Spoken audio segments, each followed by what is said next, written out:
right, here we go. Back to the listeners. Our favorite people. It is September 28th, the year 2023. Welcome aboard, everybody. You listen to the Crushing Iron podcast. And this is episode 718. Yes, it is. And thankfully, we have some unbelievable listeners with great questions at all times. We've got millions and millions of listeners. We have millions and millions of listeners. Probably not. But you know what? That's okay. We just do our thing, and you listen if you want, and if you don't, you don't. But we're here today to do our part 2 of our Q&A. We have a lot of great questions, but before we get into those today, it's your first time tuning in, welcome. Damn. We appreciate you giving us time. We know you have a lot of options in the triathlon podcast universe and just podcasts in general. Terms of valuables. We appreciate you tuning in today. We cover it all. We do swim, bike, and run specific podcasts. We do race recaps and also a lot of race previews. But for the most part, Mike and I, as coaches, athletes, best friends, we just sit back, relax, have an open, honest discussion about what we're going through in life, not just as human beings, but also as coaches and athletes ourselves. Mike and I also talk frequently about what our own athletes are going through. Mike and I work with a wide range of athletes all across the globe, from beginner level triathletes looking to do their very first 5K or sprint triathlon, all the way up through elite level amateurs trying to get back to world championships, and everyone in between, and from all over the globe. Then we use the feedback loop we have with them and training peaks, emails, text messages, and the like to drive the discussion today. We also frequently utilize our Facebook group, like we will today. You can search that, Crushing Iron Group. Answer one simple question. We'll let you right in. Awesome people, fantastic community, solid resource in a oftentimes way overcomplicated and confusing sport, as I think we see in as many questions as we get when we do these Q&As. It is a great place to get actionable info and, hey, even have your question answered on air.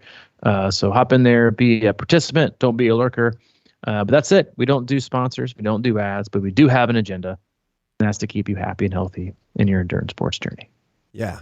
And we also have millions of people in that Facebook. I think we got just north of like 7K. I think it's around 7,000, but yeah. But one of the things I love about this podcast, or at least how people, the listeners, is like, we always get these emails about how, I've been listening a while. My friend told me about it. And we've always just kind of been laying here a little bit under the radar and just doing this thing. And I think word of mouth it's just been really cool. We don't really push things out on people, and we just do our thing. But that's always rewarding to me to hear that someone got referred by a friend or someone they met that in the sport. And it's just cool. I agree. Yeah. Couldn't agree more. Yeah. Couldn't agree more. I couldn't agree more, man.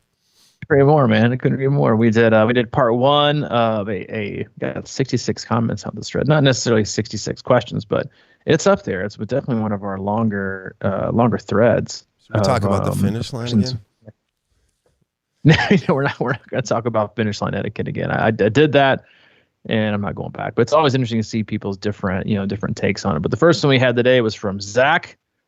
Do you believe in sweat tests, and should we take one to dial in nutrition needs? Is there a better way? Dun, dun, dun. Yeah, dun dun dun. Listen, I think there are a lot of ways to honestly, we try to at least be, a little gray in a lot of areas, because it's really hard to make blanket statements. Obviously, if it's just an opinion, you can make one, but in stuff like this, like, I genuinely believe that there are a lot of ways to get to where you need to go to nail your hydration, nail your fueling. Are sweat tests important? I think yes and no. I think, sweating is one of those things where you might sweat, 4 pounds and lose 4 pounds over the course of a 3-hour bike ride in hot conditions. But it's not just about fluid loss. It's about what is in the fluid that you're losing, right? How much sodium specifically is in the fluid that you're using. Because that's the biggest thing, is we had Dr. Alex Harrison talk about with the Saturday app, that was on, a couple months ago. Again, if you haven't listened, I would definitely go back and read it, listen to it. I did a sweat test a long time ago with the Core Diet. We recommend them if you're going to do one. They seem to have a pretty good protocol. Precision hydration is another very popular one. But I will say that using the Saturday app and just kind of using my general feedback of what I believe and what I see, it is pretty spot on to what I need from a sodium standpoint. So yes, do I think they're important? Sure.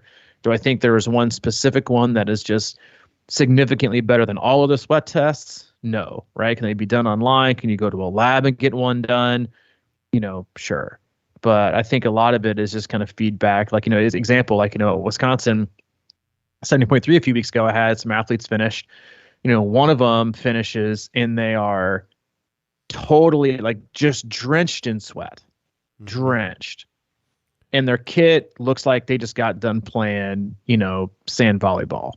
All this salt all over their kit, like just covered.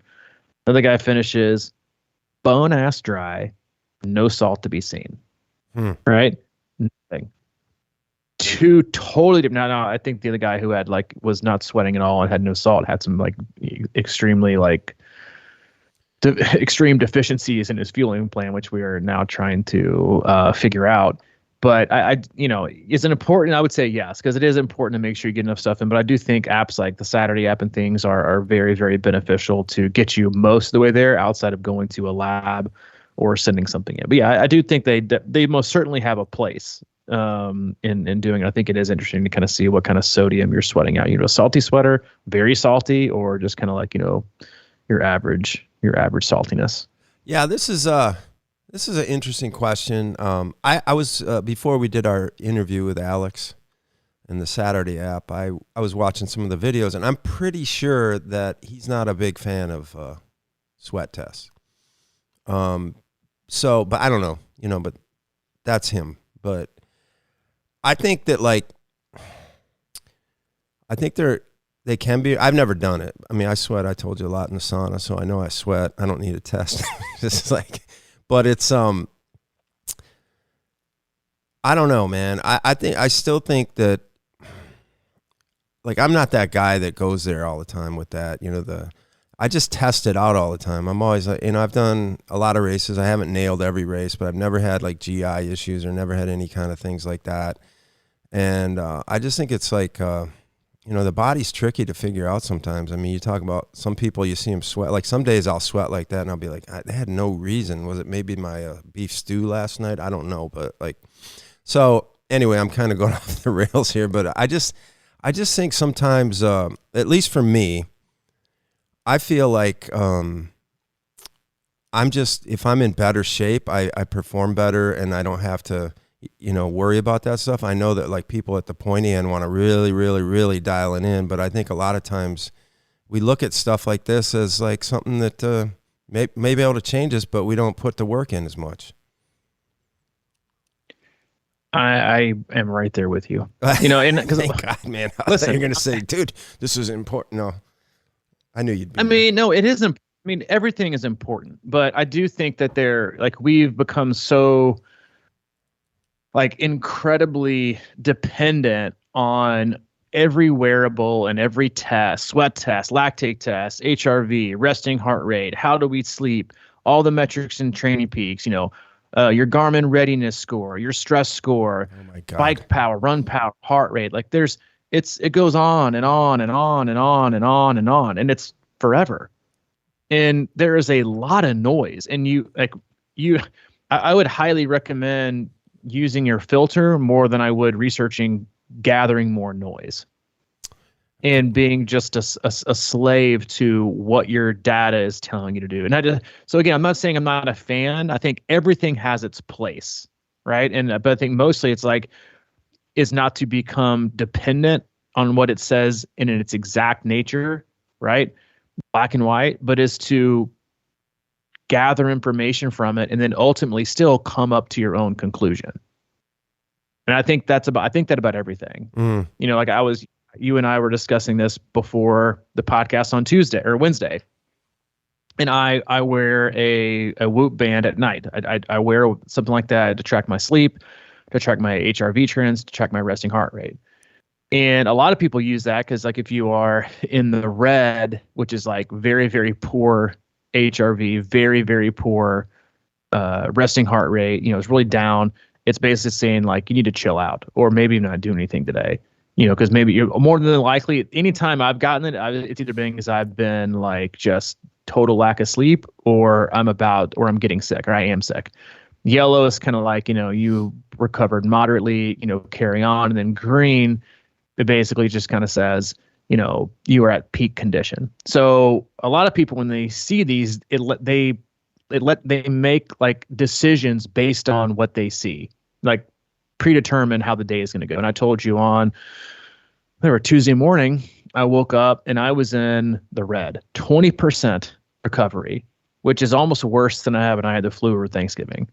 Resting heart rate was 60. I think that's the highest I've ever had. HRV was down at 45. My rolling average the last few weeks has been 76. So a 30-point drop. And your first thought is, oh my God, I shouldn't train today. I'm getting sick. I'm overtrained. And all I had to do was a quick, critical thinking experiment using my common sense and be like, okay, listen, am I sick?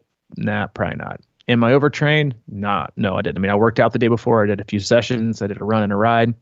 What happened last night? All right, well, I had barbecue. Went down to Oklahoma Joe's. Great barbecue. Some of the best barbecue you've ever had. Oh, there's our way ad. Too much salt.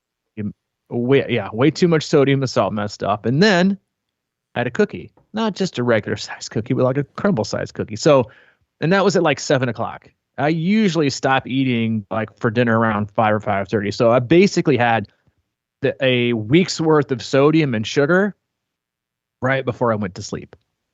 That was my problem. I just made a really shitty choice in food. It was a great choice. I just didn't feel good the next day. But so what I do when I wake up and I saw that and I thought, all right, are the chances are that I'm sick? No. Chances are that you make a day off? No. What should I probably do? Go out for my scheduled run and just take it extra easy and see what happens. And then today, make just be a lot more conscious in my food choices and how I take care of my body, right? Crap in, crap out. That's simple, right? Good fuel in, good stuff out. And went about my day, ate well, boom, shot back up the next day into the green. So basically, it's like, you're ready for peak sessions. HRV up into the 70s, back around baseline. Resting heart rate down to 49, so down 11 beats. Did the same thing again yesterday. Still trained yesterday. You know what it was today? Almost at my all-time high of 95 HRV. So over double what it was 2 days before. And my resting heart rate was lower in a 48-hour span. Not based on what my Garmin was telling me, or my Whoop band was telling me, or any other metric. It was just flat out common sense. And I got that common sense from paying attention to all the other, ancillary things that come in and around all the data that you get in, right? You can't just take everything at face value. I made the decision to keep training, and I made the decision to clean up my act. I didn't need that to tell me that. It was just reaffirming the poor choices that I made, but also showing me in the future, these are the consequences of eating like shit. You're going to wake up and you're going to feel like shit. And I did. I feel like ass all day that day. But I still got my run in, but felt a little better and then moved on. So again, like I say that to say this. I think everything has a place. But you have to have a very good filter and be able to think critically about things and have common sense and think objectively and be able to own that. So while sweat tests and power meters and and sleep, devices and wearables and HRV and Oura rings and all these other things you can buy and lactate testing, and there's just a million things. It's like you don't need them all. Just because they're there, you don't need them all. And so yes to are they important? No. Are they the end all be all? And I do think to end that, is there a better way? Yes, it's to do that type of test, but then don't marry yourself to it exactly. If you feel like it's too much and you practice your fueling and you feel like it's too much, then scale it down. Even if it isn't it, listen to you. Have the most confidence in yourself and your decision making, which I know is very difficult because we've gotten so lazy when it comes to doing our own research and listening to our body. We want someone else to tell us what to do or how to do it and what to take in. Or if it feels like it's too little, put a little bit more in. Experiment. Do things like that. Get information, but be flexible with it. Well, man, what I love what you said about there was when you woke up and you said, man, you didn't feel the best, and it crossed your mind that, am I getting sick? But then you didn't like give into that. And you kind of look back at what was going on in your chemistry and your body having to take care of some business. And, I think there's such a, it's so easy, and I do it and I've done it all the time, but like when you start to feel like, I might be getting sick, it could be something else. It could be like, just how you handle the last couple of days or whatever. And that doesn't necessarily mean you're getting sick. It's just that you're out of balance chemically. And, but the fear, of getting sick is now in you if you let it. And that's one of the big things I always work on, is not letting that get in there. Because the minute you do that, if you're afraid of something, your body won't function as well as it should have. It's in flight or fight mode. And then all of a sudden things kind of go to hell. So to me, there's a big mental shift possibility more often than we think, because, we've all seen, like raging weekends and people don't feel good on Monday and they think they're getting sick. Well, you just beat yourself up, man. You are. Huh? Yeah, you're probably sick of eating and drinking like shit. Right. Yeah, but that doesn't mean you have to acquiesce to something. You know what I mean? Like sounds like you just kind of shaped your brain and put some good stuff in your body and kind of balanced out the chemistry. And look, a few days later, you're better than ever. Better than ever. You hear that, people? I'm better than ever. No, but we've only gone through one freaking question. But the last thing on this is, again, like just another example of like looking at trends and the numbers that you get for the future is like what I've noticed in the last 2 months since I started swimming again, the day after I swim and swim only. I don't know why. I just don't. I don't know why. I don't know how to explain it. Because I swam yesterday, my HRV shoots up the next day. Chlorine. Shoots up. I don't know. No, chlorine's bad. High HRV is good. So it's not the chlorine. It's not that it's bad. But for some reason, my HRV shoots up the next day after I swim. So whatever I do when I swim, whatever set I do, it's usually a lot of aerobic work with a little bit of sprint sprinkled in there. It's oxygen. Whatever I'm doing that day it might be is making me just primed the next day. So what I've done is like start to think about, all right, well, if I really, really, really want to nail a very important high priority bike or run, then I'm going to schedule just to swim the day before and see how that stuff does. So again, like there's a lot of stuff to gain from this, but but more importantly, just have fun, experiment, and then listen to yourself. All right, we got to move on. This is going to be the Zach Friedman podcast. Junk Park, what is the funniest thing you have heard someone say during a race, whether a fellow competitor, coached athlete, spectator, etc.? I don't know. I'm not a big LOL guy. This is like the wrong question for me. Like, I've seen a couple really good signs before, coming as a Generation X. Anything about your mom is always funny, because that's all we used to say back in the day. It was, your mom. So I find those generally just kind of like, nostalgic. The funniest thing, I don't know. I don't get a lot of funny stuff from the athletes when they're racing. Most of them aren't. Man. They're in pain. I say the most shocking thing that I heard was from an athlete at Wisconsin. And again, not funny, but shocking, is this athlete was like in the 2 weeks leading up to the race was just like in typical first time, I think, Ironman taper mode, and freaking out and just uncertain, and am I going to finish? And all these, niggles were popping up out of nowhere, and just really starting to doubt themselves. And which it's totally normal especially for your first time. Like, you always have those thoughts and feelings, I think, especially if you don't do like, a lot of the crazy, ridiculously asinine training days a lot of people do. You feel like you're maybe underprepared, and they felt that way. And then coming around to start loop 2 of the marathon, crushing her age group by like an hour, about to run a marathon PR. She goes, how you feeling? She goes, I'm killing it.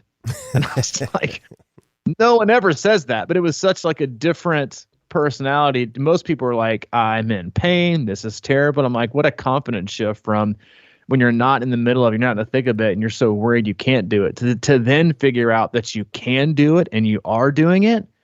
Just like the gigantic confidence boost that gives you. So yeah, not a funny one, because again, I'm not like, don't look to me for the funny stuff. I'm not the LOL guy. Because let's be honest, when you guys write LOL, you're not laughing out loud. You're just lying. You're not laughing out loud. It's just a fact. 99% of the time you write LOL, you're not laughing out loud. You might not even be smiling. You're just LOLing, which is why I throw in the ha. Or if you do make me specifically laugh out loud, I write it. I just laughed out loud. And you know that it actually means something, because like if you've written me LOL before, I'm like, you ain't fucking laughing out loud. I know you. You ain't Come on, any man. of that.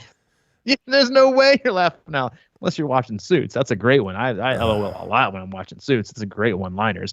But yeah, I don't necessarily have the maybe my memory's going as I age, but I don't have a lot of funny stuff during a race to have heard.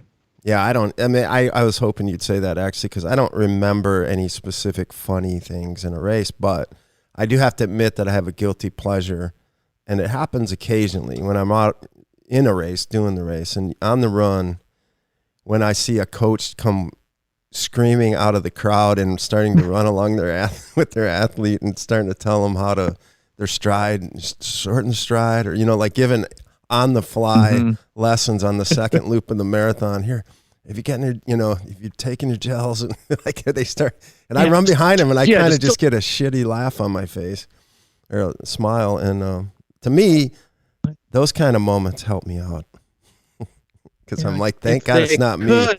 They would, right? It's like, pick up the pace. You're 2 minutes back.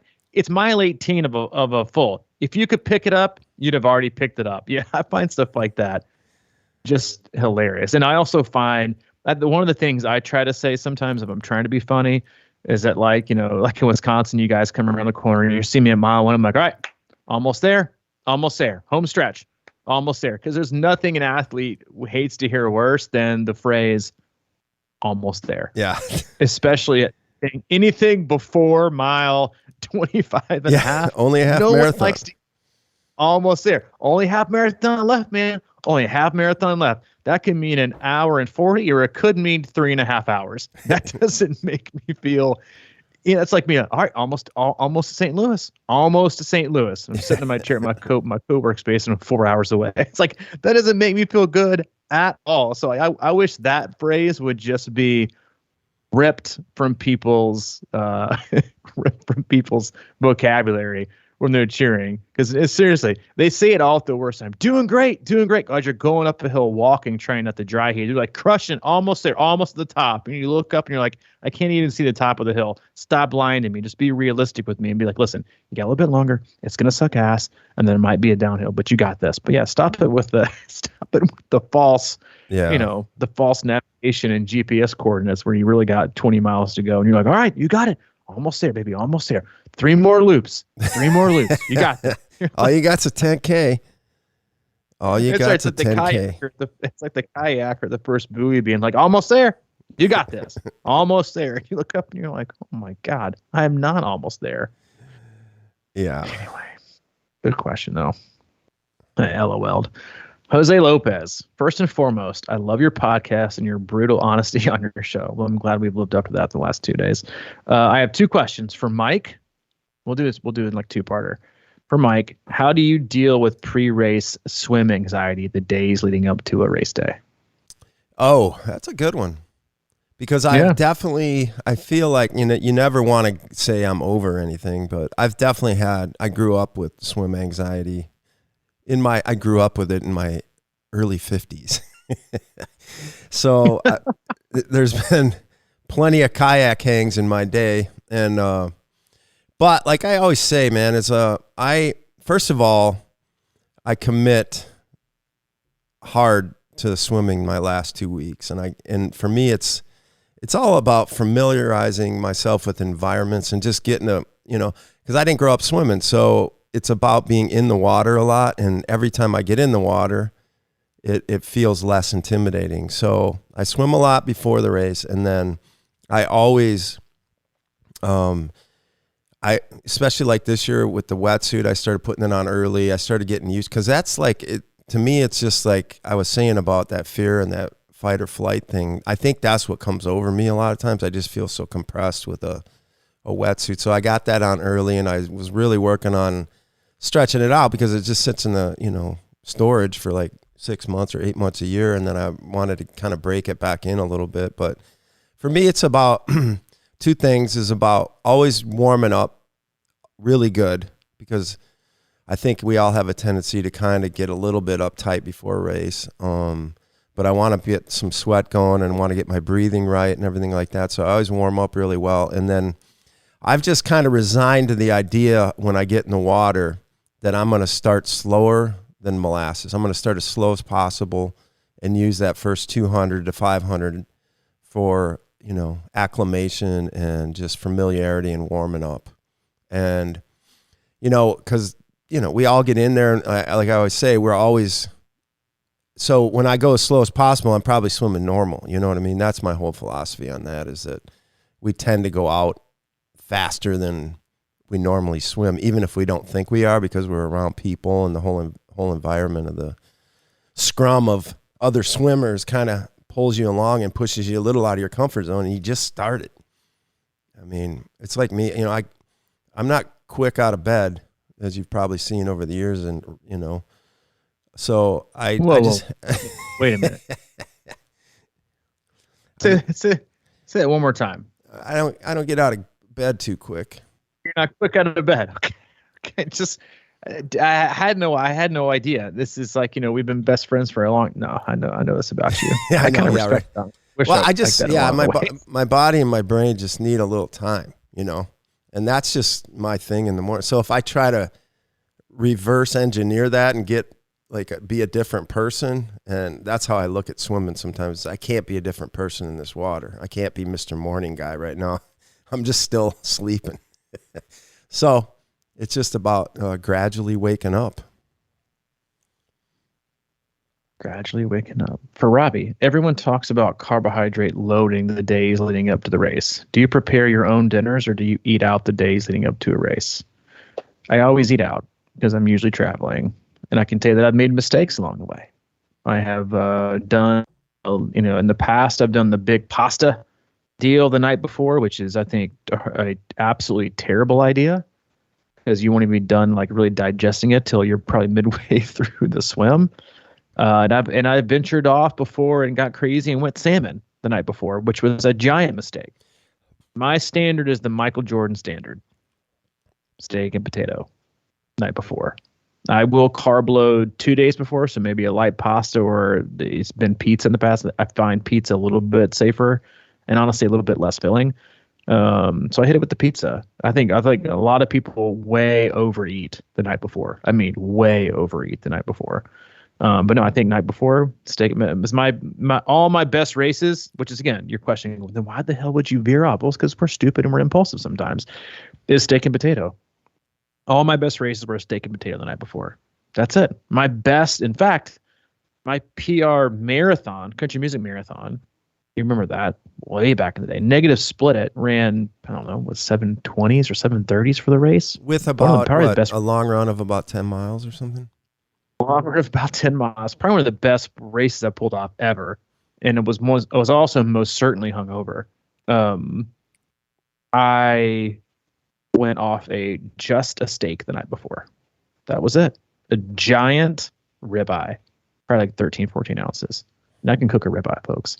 It was a ribeye, and it was the best thing. So yeah, I'm not a big, super duper carb load guy. I am, however, all about the C26 Big Breakfast. If you want to know what that is about, it is a Sunday morning. If you have a Sunday morning race, then Saturday morning before 8 o'clock, preferably, you get eggs, hash browns, toast, pancakes, OJ, and bacon. That is your last carb load. You have plenty of time to digest it, plenty of time to sit around and let that stuff soak in. But yeah, I'm not a big fag. I'm not a big fan of the pre like night before. I asked these questions because this weekend I remember Chattanooga, I DNF on the first loop of the bike portion due to nausea, vomiting, and dehydration from eating out at different restaurants. I also believe that I was mentally exhausted from lack of quality sleep, thinking of the swim. That makes more sense now. My swim was 58 minutes. First loop of the bike, I was averaging 17.5, which was my target until I had to stop because I couldn't focus. My heart rate was also 25, 30 beats faster than normal for my power output. All right, a few things. One, don't ever pick a miles per hour to stick to. That right there is probably your first mistake. Had you gone 15 miles an hour instead for the first 30, 40 miles, you probably would have finished because you'd have let your heart rate come down and you would have been able to take in more fluids and more calories. You'd have been probably a better spot. And again, this is not factual. Having said that, I believe that the majority of race day GI issues come from, or sickness or viruses or whatever you want to call them, come from either being way too anxious. I think you said that. Losing sleep. You were obviously anxious. Being anxious can make you feel sick. So I think that is a huge piece. Nerves and anxiety is big. I think that has a huge factor. But then I also am always kind of wary of the pre-race swim, because a lot of these bodies of water, like Wisconsin, you're fine with that water, but like some bodies of water, I always kind of, as a coach, like you want your athletes to get in the water. You want them to get a feel for it. Do I feel like a 10-minute swim in your wetsuit is going to change things on race day? No, I don't. I don't think that at all. So there is something to getting in the water. Having said that, like Ironman Texas, I probably wouldn't pre-swim in that. Louisville 70.3, sure as hell wouldn't pre-swim in that water the day before the race, right? Middle of summer. Like I think a lot of people get it, but then a lot of times it also doesn't come for a few days later. So, in my experience, it's probably more so on the nerves issue than it is the restaurant. Because if it was really just the restaurant, you would have seen like a release that the local newspapers do about a massive food poisoning or whatever. Yeah, do you have adverse reactions? As some people like to cook themselves, sure, totally get that. But I think a lot of it, I think people really underestimate the impact that nerves and anxiety and worry, and not just the morning of it, but the days leading up to it and the stress of travel. Listen, stress, anxiety, worry, to me, those make you feel sick, and those can make you be sick. Going back to what I was talking about the recovery stuff, stress is a huge piece of it. Of feeling down and feeling more run down. You didn't do anything. You just sat in your chair and worked, or had a lot of long meetings, but you're smoked. So I would honestly, I would look at that first, and just then kind of make a decision based on. It's a great question, but I think again, a lot of people underestimate that piece of it. I agree. I'm still fascinated by your steak before that marathon. I like steak and potato too. I'm a Michael Jordan guy all the way, and but I've done different. This year I had pizza. Honestly, my best race ever was Chattanooga, way back in the day. And I was sick leading up to that race, and I couldn't even eat the night before. I think I had a little pasta, like spaghetti or some shit. And it was my best race. So I don't know, man. I think it's like, again, this is almost like a sweat test. I just think you need to eat something that isn't going to bog you down and isn't going to fill you up too much, and just so you can wake up fresh and feeling good, I don't know if that last meal is going to make the difference in your race. No, I agree. And I also think that that's one of the things that, and this might sound silly, but of all the things that people do, like the full race gear, race simulation, aero helmet, disc wheel, everything race, like practice the night before meal. I just think that's one of those things. Like, and I think it's just one of those things that's very underrated in practicing. Like, what does sit with your stomach well? Is it chicken Alfredo? Well, listen, there's really only about 3 ways to make that. When it comes to restaurants, you're not going to have like some really one-off version of chicken Alfredo that's going to totally wreck your stomach versus the other 18 you've had a couple of times before. That'd wreck my so stomach. I usually With that, That would wreck my stomach. it'd wreck Alfredo mine sauce. too. That's why I think that's why I like the steak thing. It's just like, It's just I know that it bland. goes well, and I know that I feel better. Yeah, it's just do it. Just grab yourself a steak. Eat Jeff something Terra, safe. how about your favorite inspirational movie to get pumped to train or race? Do you dust off Rocky 4 or Miracle? Neither.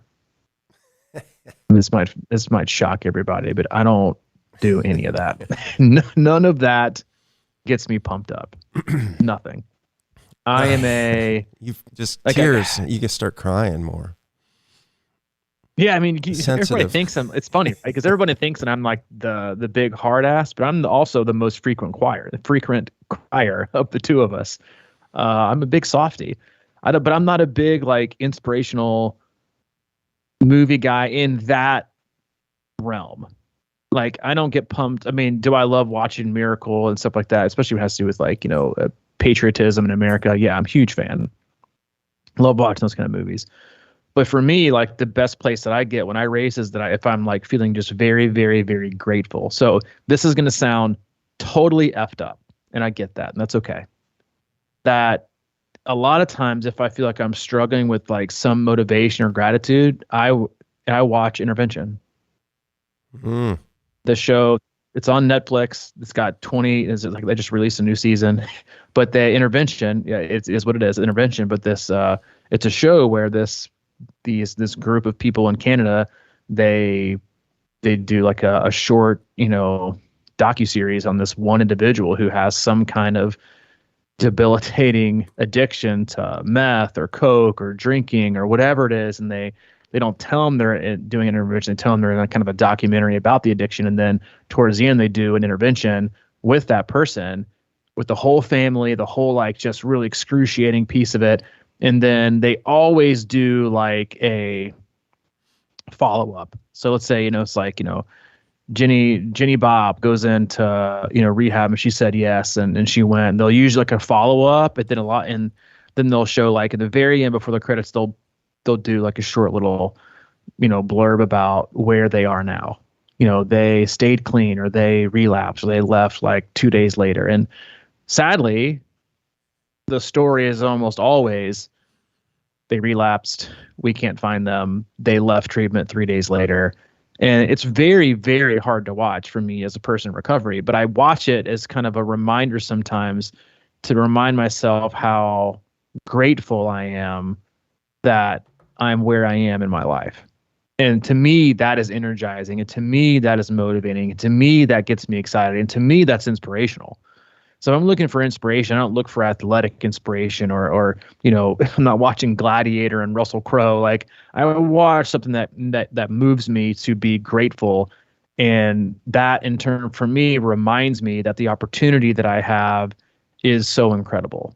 And so I think there's a lot of different ways to look for inspiration and be moved to gain energy and be excited and feel confident. And, I watch those shows obviously not to like, gain other people's favors, because I don't want any of that, because I always get like, honestly, way more emotional when a person like has extended recovery. Like, like, oh, so-and-so's been sober for a year and a half as of this, recording or taping, whatever they call it. I'm like, somebody else is winning. Somebody else is winning. So I get like this double motivation, like dump from seeing someone succeed. I'm like, yes, another one's overcoming addiction and recovery, and they're doing it and they're living life. And then I also get this like sadness from like the people who don't, but also in turn makes me be just so incredibly thankful, because the statistics and the percentages are so low for people in recovery to be where I am, almost, less than 2 months out from being 10 years. And so it's, for me, that's the piece. That's probably maybe a little bit of overshare, but you know what? That's kind of what we do here. Yeah. Yeah. So what you're telling me is, I think this is a question that's very interesting to me, because I think a lot of us look for external motivation when I think it needs to be internal. And to me, that's what it sounds like you do. You go for your own real shit. And Yep. That's one thing, like I don't ever do that with like movies. Sometimes I'll put on a little video and I'll be like, what the hell am I doing? I got to find this out. So for me, there's an interesting thing. A lot of times if I'm not motivated, sometimes I get dressed in, you always say that the hardest part of running is putting on the shoes, and getting ready. And sometimes I'll do that and I still won't feel it. And I will literally lay on the couch and just lay back and close my eyes. And after about a minute or two, I'll be like, what the hell am I doing? Just get up. And it changes my psyche or something. I don't know. It's weird. I don't know what's going on there. But the other thing I like to do is, and especially been doing a lot lately, is like just getting a cold shower or something, or I'll jump in the lake, and it just wakes me up. Because I mean, when we talk about the bottom line of what's going on with the motivation, something's not flowing right, or you're just kind of stagnant in the brain, or you're kind of like down on yourself or whatever, and just snapping yourself out of that is like the best thing. Because there's nothing better than laying there on the couch and being like, I don't know how it happens, but after like 2 minutes, especially if I can really drift and kind of just be in a different place and rest for just 2 seconds or 2 minutes, I'll just get this like, I do feel like running now. I want to do that. And that's a motivator, man. And like I said, like the cold shower or something like that will snap me right out of where I'm at. It's sort of this physiological change. And I think that's what we're looking for. And, in a dopamine filled world, it filling it up with more dopamine isn't usually the answer. It's probably a grounding of sorts and getting us back to baseline, which is, I mean, I could talk about this shit all night, but I know. I love that. And because I think, like, going back to the steak thing, and as you hearing you talk, like, I think, the body is, I mean, we train, right? And so we adapt. We train our body to adapt because it's predicting that the next time we're going to run longer, bike harder, swim harder. It adapts. Your body's very intelligent. It also can predict things, right? It likes to be able to predict things. And so I again, neither one of us have a PhD or any kind of like, really solid diploma for that matter. When you hear things like cold shower, I think there's a lot of science there is a lot of science behind it.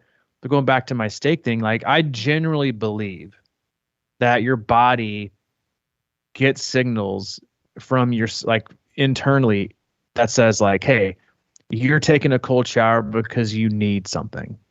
Mm-hmm. And yes, cold shower from a physiological standpoint has its benefits, but the more you take it, and if you're having these feelings, your body is the one feeling it. You're down, you're low on energy, and you go take a shower and you do that 10 days in a row, and then you start to feel good. I think your body is like, oh, yep, he must need an energy boost. Let's give it to him. Same thing with like steak the night before. Oh, he's asking for big stuff tomorrow. Let's get ready for him. There might be no validity behind that. But I do think stuff like that in some way, shape, or form, and there is some truth to that in your body, like craving that stuff and knowing you need it and getting energized and getting moved. That's why, again, like, when you get these mixed signals from your body and from the world that's telling you to like sit on your ass, that's like telling your body to shut down. But if you go back and you just like reject that, then your body's like, oh, wait a minute. I thought we were just going to like sit on our ass for a week. We're not. All right, here we go. And all of a sudden you feel more alive and you get more energy. Your body is super intelligent and super responsive. Yeah. I think that's good, man. I think that's scientific. It's scientific. I mean, what is science without experiments on your own body? Yeah. And I have a breaking news announcement. Right now? Mm-hmm. Uh-oh. Muncie 70.3 moving back to July. Whoa. Ironman loving it.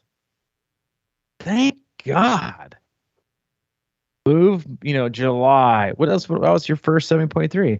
Move, one of my favorites. Not the greatest town to hang out in, but whatever. But move this to September, late September, even early October, to make it easier on people. And that ain't worked out. Move Louisville back to October. Look how that worked out. Moving Louisville back to August and bringing it back. Moving Muncie back to July. They're listening. They are listening. It's going to be hot. It's not going to be wetsuit legal. Bring it on. I'm a huge fan of this. Huge fan. They're going back to the roots, man. I love it. Yeah, now if we totally love it. Now if we could get MLB to put the bases back to the old size, we'd be in business. Sorry, man. I got a bone. Yes. Yeah, I get no, it. But this is all. Yeah, that is my first. So I've been. I am, and it fills a void in the calendar, a much needed void. Yes, it is. Now you're doing both. Somebody's doing both right now. Not you, maybe, but I can guarantee a lot of people are like, I mean, listen. I don't know if they've hired a new CEO since Messick's leaving, but somebody's behind this, and whoever it is, you're doing good. Removing some of the lackluster IM. So what I'm hoping they're doing is they're making room for something new and exciting, which again, I think people need. Bring back the oldies, shift things back, rode the horse that got you here. Love it. Absolutely love it. All right, last question. Wait. Our new podcast next time will be more suggestions for Ironman. Now, since we know they're listening. Yeah, 100%. They're definitely Let's put up a list, man. Let's see if we can make a change. 5 is listening, maybe not. You know what? Maybe Ken Hammond. Is he sneaking in there? Do what? Is Ken Hammond sneaking in there as a decision maker? All about. Yeah, I'm all about Ken Hammond. We love you, Ken, in case you're still listening. Aaron Elizabeth. And listening to a 2022 podcast and heard Robbie or Mike, it was me, scoff at Run Power. Did you hear that? LOL? Yes, you did hear that. What's the deal? Thoughts on Stride and using Run Power? Not a fan. I own one. And I own one. You do? And I own it because, I own one. Yeah. Because because again, you want to test it. Going back to what I said. Exactly. I want to test it. I had an opinion before, and my opinion is been upheld. I was never a huge fan, especially coming off a company that 100% did a 180 on what the actual measurement was. It was we're measuring your actual run power, and then it was we're measuring energy. I couldn't even make up their mind what they were doing because I just have big issues on the terrain, on the shoe choice, on the run form, all of it. So I bought one, tried it out. I saw the only place that I saw some validity and use for it was to pace yourself running up like a fairly steep hill so you don't overrun it. But there are so many different variables to think about, even from just the testing protocol. You test it on asphalt, you test it on concrete, you test it on a soft track, test it on, gravel. What are you getting that from? What shoes are you wearing? Right? And if you're wearing your carbon plated shoes, which every athlete will choose to do to get your run threshold because you want to run your fastest, that's going to produce a certain power. But then you don't train in them. Different shoes, different power. So I don't. I know that this got really, really popular way back when Ben Canute got second place with his coach, Jim Vance, who helped create this, who has a whole lot of stock in it. And he was using run power. Well, the guy that ran him down, Javier Gomez, doesn't touch it. I don't see very many pros at all that use it. I don't see a lot of marathoners that run. Just an extra thing to get in your head. Just go fucking run. Easy, moderate, hard. You'd be better off. And so, yeah, I did. I scoffed. I bought it. I can show you the receipt. I tried it out over 10 weeks and ran a ton. And just, I can't get behind it. Oh, I just can't. 10 weeks. Well, you may be surprised, but I've really come around on that. Yeah, I bet you have. Maybe you should send it up here and I'll test it out. And I'll test it once and then lose it. That's kind of how I do things. Yeah, I don't know. Yeah, that's whatever. Yeah, said it. Let's stop there for today. I mean, we got a lot more. We may have to dip into some of these next week. Yeah. Next Thursday after we give Ironman our long list of ideas. I like it. Next Thursday. Well, listen. We love you guys. Yeah, wait. Can I ask one quick question? Sure, maybe, man. I mean, I know you got to get going, but why? I mean, I don't, but yeah, it's fine. Wisconsin and Chattanooga allegedly are both sold out at 1,500. What's that? Wait, the what now? Weren't those races allegedly sold out? Wisconsin and Chattanooga? Chattanooga was never sold out. Wisconsin never sold out the full. They sold out the half, though. Oh, I thought it was marked as sold out. I don't think so. But who knows?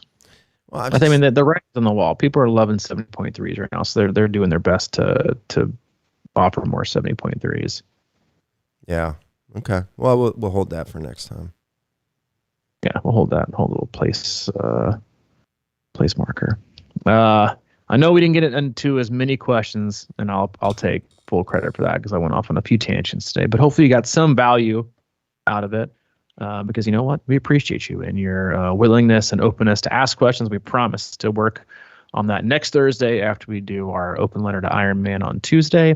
So we'll get to the rest of those. Hope you're all doing fantastic. Have a wonderful weekend. And yeah, because Muncie is this weekend. It's on Saturday. So if you're up there, race hard. Tell them we said thank you. And that C26 sent you. As always, go to our website, c26triathlon.com, and it's our one-stop shop for all things coaching, camps, and community. If you're looking for any coaching for the remainder of the year, and more importantly, next year, you're tired of doing it alone or you're tired of not doing it right, click on the coach tab. Find the coach that's right for you. Reach out and connect. And as always, if you need anything from Mike, he's available, CrushingIron@gmail.com. If you need anything from me, c26coach@gmail.com. And if this was your first time listening, thank you. Thank you. I hope you come back. That's the new close. It's the new close. It's like the high five when you walk out. All right, see you later. Thanks for coming. And then you close the door. And, thank God they're gone. Solid open, solid close. That's right. Solid open, solid close. See you guys next time. All right, man. See you.